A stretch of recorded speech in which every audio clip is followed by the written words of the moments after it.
Shalom, shalom, Yashra Allah, Yahawada. Brother Malak back with the biblical lesson.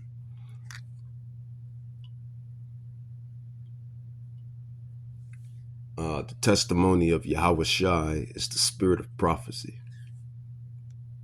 The testimony of Yahweh Shai HaMashiach is the spirit of prophecy.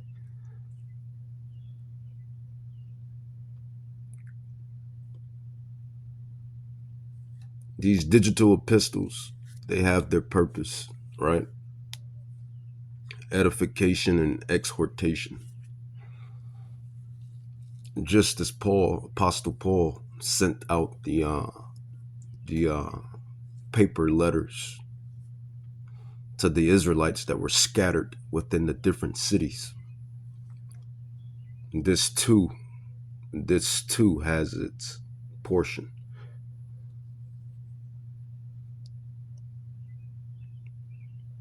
Along with the preaching and teaching on the highways and hedges. Now, I'll tell you time and time again, I'm not perfect by any means.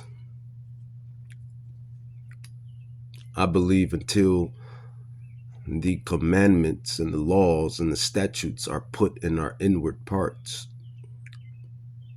I believe we're all works, apostrophe S, works and progress. I believe we're all works and progress until the laws and commandments and statutes are sealed within us. You know, that stony turned into fleshly. Hebrews 8:8 and Jeremiah 31:31. Ezekiel 36:26. Right? Right.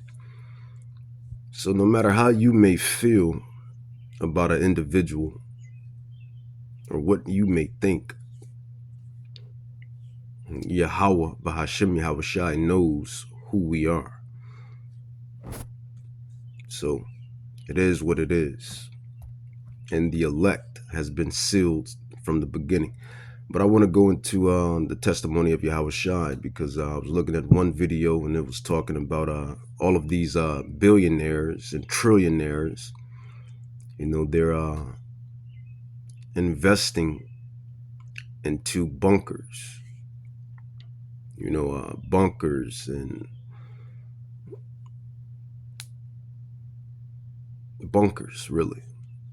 And what do you need a bunker for?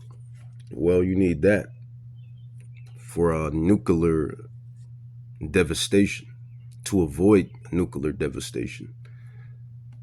And that will probably be the next lesson. World War III. We go into these prophecies time and time again. But this one is going to be specifically about Hamashiach Yahweh Shai because they all tie into one another. When World War III commences, Hamashiach Yahweh Shai and the heavenly host, they're going to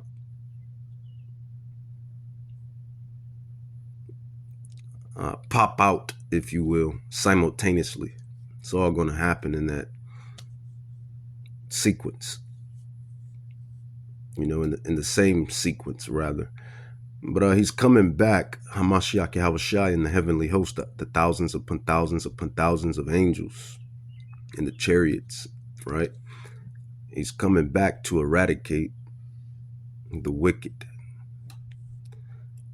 And he's definitely coming back for a specific nation that's going to be ruling when he arrives. Even their scholars know this. Even their scholars know this, right? You know, the Edomite scholars specifically. I remember the video that was online a couple years back. An Edomite scholar said it himself. He said, Yahweh Shai will return into a world, rather, let alone a kingdom, but a world that is run by Esau, Edom, right? He said this out of his own Edomite mouth. So they know, these scholars know, these Edomite scholars, they know the prophecies. Not only that, a couple of videos back and a couple days back, maybe a month, maybe, there was another video of certain lessons being broke down, and then you had another Edomite scholar, well, probably a bunch of Edomite scholars that get together and break down certain prophecies. They spoke of the Israelites, and that goes the number there, right? 144,000, the number that was the number of sealing, right? The number of sealing, Revelation 7:4, 144,000 Hebrew Israelite men, bloodline men that will receive the sealing in this hour, in this time. But you had some Edomite scholars talk about you so-called Israelites, which consist of you so-called Negroes, Afro-Latinos, Native Indians, you black and brown tribes. You had some scholars, some heathen scholars, Gentile scholars, come up to the conclusion that basically that they will keep us as close as possible until the return of Hamashiach Yahushai. They know that the Son of Man is coming to redeem the Israelites, right? And a brother, one of the Akim, one of the brothers, the Ox, he went into it. Their own scholars know this. They know that they will keep the children of Israel close to spectate the return of Hamashiach Yahushai, who's coming to redeem his election. But he's coming to redeem his election. He's coming to eradicate these wicked kingdoms, and he's coming to eradicate a specific nation. That's just a spade. Let's just call a spade a spade. The 1%, as they call themselves, right? The elitist, right? Bankers, right? They know this. Rothschilds, Rockefellers, DuPonts, Oppenheimers, Henry Kissingers, George Soroses, your Bill Gates, etc., etc. They're building the bunkers. They're building these bunkers, these luxury bunkers under caves, rocks, dens, under waters, bodies of waters. Salach, right? Because they know the prophecies. They understand what's coming down the pike. They have scholars as well that study prophecies. But Yahushua Mashiach, he's coming to flip this whole place upside down and then flip it right back around, right? Let's dive into prophecy. That is the job of I hate calling myself this, but if I'm bringing out prophecies, then what am I? And what are the other brothers? And even to you sisters, right? I guess that makes us prophets and prophetess. No matter how you feel or what you see,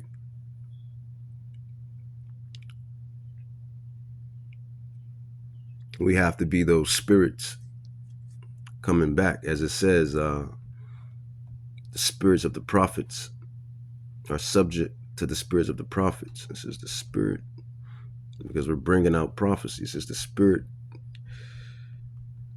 of the prophets. And the only reason why I hate calling myself that is because it's such a